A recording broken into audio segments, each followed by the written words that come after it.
Rest is rebellious now. In a world addicted to hustle, rest is a resistance. Mary didn't run, she stayed. And that stillness changed everything.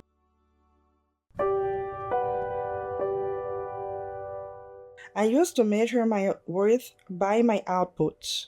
If I wasn't producing, I was panicking. But the most powerful woman in history never chased, never rushed, never built her brand. She built a womb, and the world changed. We live so much in that society where we don't want to think anymore because we feel the silence as being the enemy. Being able to contemplate life is something from the old ages. I remember the Sundays for me with my parents back in Cameroon after church where it's so much about rest. We would go to church, we would eat as family, and the rest of the day was pretty much open to rest. Nothing about complicating our lives whatsoever. I'm a workaholic in the sense that when I get to be tasked to do something, I want to go full on. I'm not doing things halfway, I want to do them all the way through.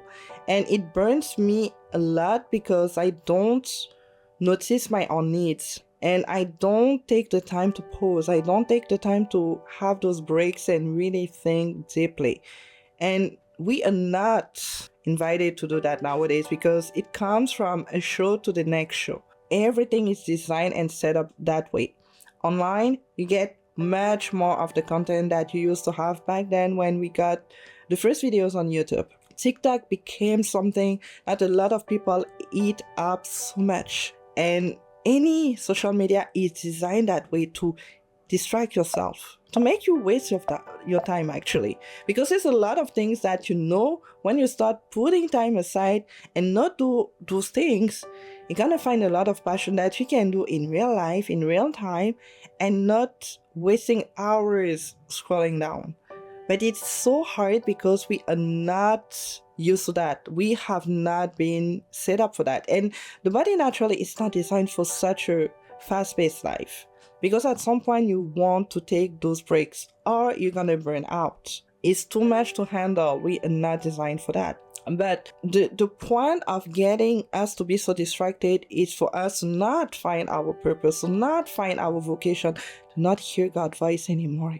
That's why we get to go from a content to the next, to one movie to the next one. And finding time in between to truly be silent is a challenge. But to start having those breaks to go to church, to adoration on Wednesdays in the middle of the week, I truly found more peace in my life. When you get to one thing to the next, you don't get time to focus on that. You don't get time to sharp up your mind, and you get to be anxious because you're not used to that anymore.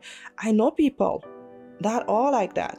When you start to be a little bit silent, it's just the part where they get anxious. There's something wrong, almost. During the COVID, I was the happiest person ever. Because I'm somebody that loves to be at home. I'm truly a home person. I don't like to be out. I don't like to go out. But again, I love to go out to do activities. Like I would go out and bike. I would go out to do little things, little simple things.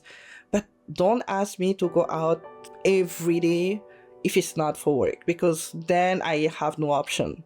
But if I had an option, I would stay at home.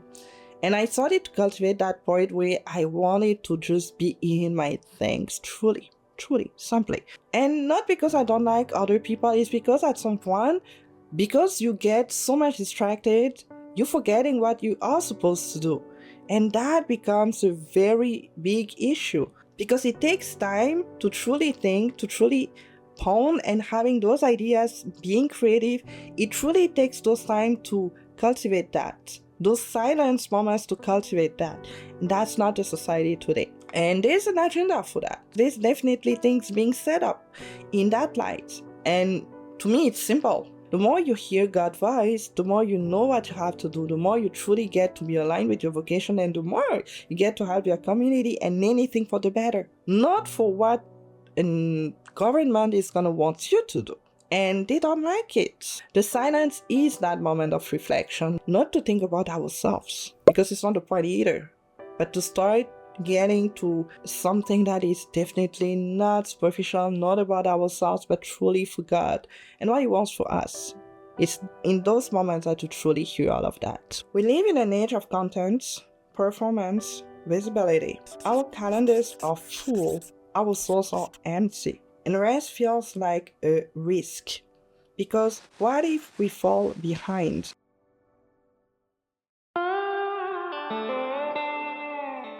It's a matter of always wanting to do better. It's a matter of always want to perform better. When you get to start a business, it's gonna be about, let's say, a couple of years making your first 5K a month, then making your first 10K a month, then making your first 100K a year.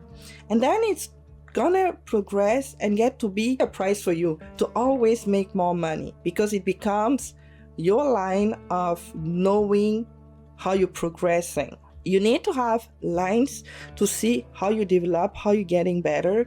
But what I said in my previous videos, if you haven't watched it, you should. It's the more you start to make that reference into, let's say, making money or having X number of subscribers, and you focusing and staying and getting stuck onto that, you're never gonna progress for real. You're never gonna get deeper, because it's always gonna be about the surface level of attaining something. It's gonna be a goal that is purely superficial, purely external. When you start tying it with something that is deeper, feeding your family, feeding your husband, helping out your family, the drive becomes a lot more stable, a lot more profound even, I would say.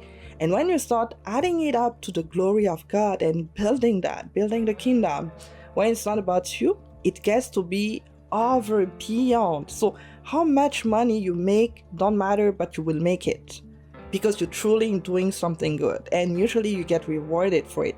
You're not gonna be a millionaire. Not everybody is gonna be like that. I'm not trying to preach no financial gospel where you gotta have money, X million of money. I'm not doing that.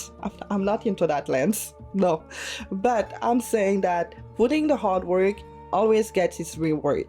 And not necessarily in the monetary part. It could be in any type of way where you feel truly the peace of helping people out there. Truly. Because God is asking you to. And the more we start chasing the visibility, the more we're starting losing the interior peace, because it's always a performance, it's always a competition, it's always a restless path. You keep adding more, you keep doing more. You're not necessarily stopping to truly see and truly set the foundation. You need to add more, you need to have more. I have that personality again, where I need to see numbers make sense for me to see that I'm progressing. And the Lord is changing that. Mary is helping me to change that, because she didn't build a brand. She went way beyond that when she said yes. So the visibility is something that only humans, they can give to you, but it's a short-term prize. And you see that with influencers nowadays, when they are getting to a certain goal, but they need to do more. They need to be more extreme. They need to be to such a level where you don't even understand what they are doing. Nothing makes sense anymore. But they need to do more because they need that attention. It's because the visibility. You need to be seen. People need to idolize you. People need to love you, to respect you. Then you feel the power. Then you feel like you are someone. Then you feel like you're worth being out there and existing almost. And that is so deeply into our human mindset. And nowadays, with everything that you see online, it's easy to start saying that and be like, I want to be better. I want to crush it. If that person got 100K followers, I want to do more. I can do more. And then it gets to be that battle all the time of visibility. And then you start getting more emptier, because you're realizing that it's probably not what you want, but you're just doing it because of you just already being there. So why not? And Vanessa Lau is the perfect example. I always talk about her because she was one of those great examples, and she impacted me a lot into her quitting her business, because I was admiring her, how she blew up on social media, how she blew up here on YouTube in a couple of years, made her first million in a couple of years.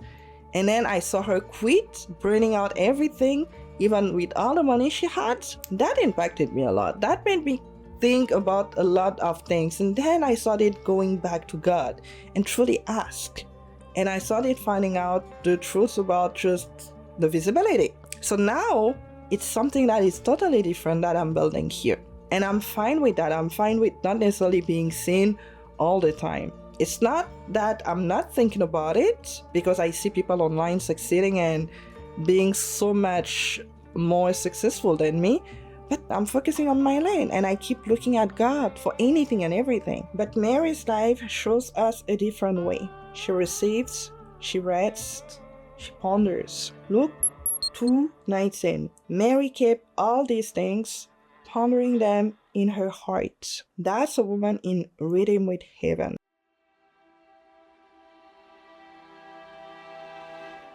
There was a moment I couldn't see myself talking to people, getting so close to people, and feeling anything, feeling emotions like that. And for me, creating graphics on social media, beautiful visuals, videos with a lot of effects and really cool things happening through my editing style made me so happy. And then at some point I started thinking about coaching, because I had my first client, Joy. I had her interview here, so you definitely need to watch it if you haven't yet.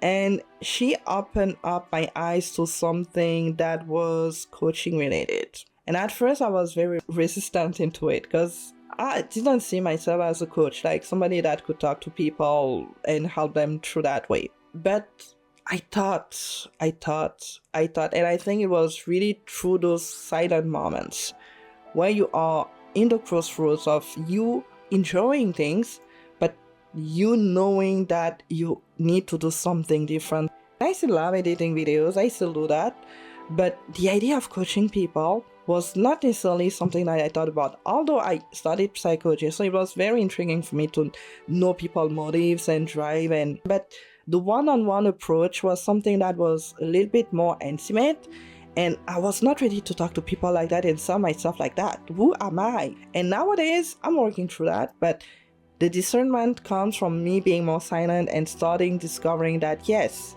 I want to be able to talk to people. I want to be able to help people one-on-one because it's the best approach. I want to be able to speak to inspire people. And all of that came from pondering. It's not that it's going to be clear all of a sudden, but you're going to start having hints. People coming to you, people talking to you, you starting making connections, reading your Bible, and opening all of the senses for that. And I'm still in the stage where I'm discovering it. And there's so much more to discover, right?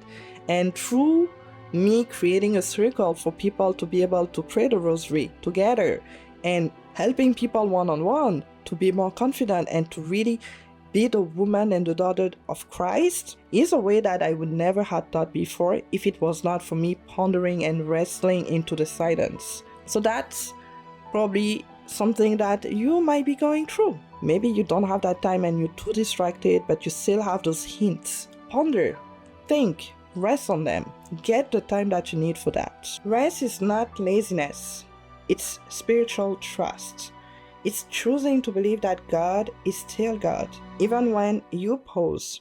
And the Rosary helps bring you back to that pause, that breath, that bit of grace.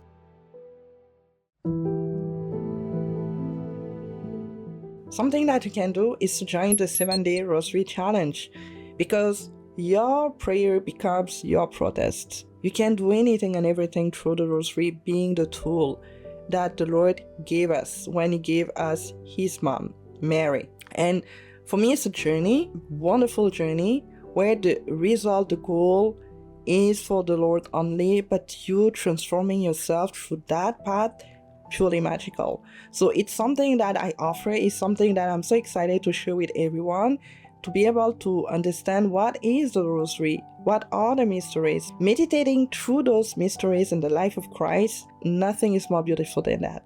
Definitely join us into that 7-day challenge Rosary. May you rebel through silence. May you rest not just your body, but your soul. And may Mary meet you there, decade by decade. Grace. I hope there's something that you learn from it. When I talk about Mary, I always get so excited because she's the most beautiful and gracious woman and loving woman that we all get to know every day. There's gonna be a lot more on this channel, so if you want to see more, subscribe and share with everybody that you know. And if you have more questions, if you want more things, everything is gonna be down below. But the first thing is to join our 7-day Rosary challenge. You're gonna learn so much. I'm definitely confident into it. So until the next time, like I say all the time, keep smiling because it's free and contagious in a good way. Bye.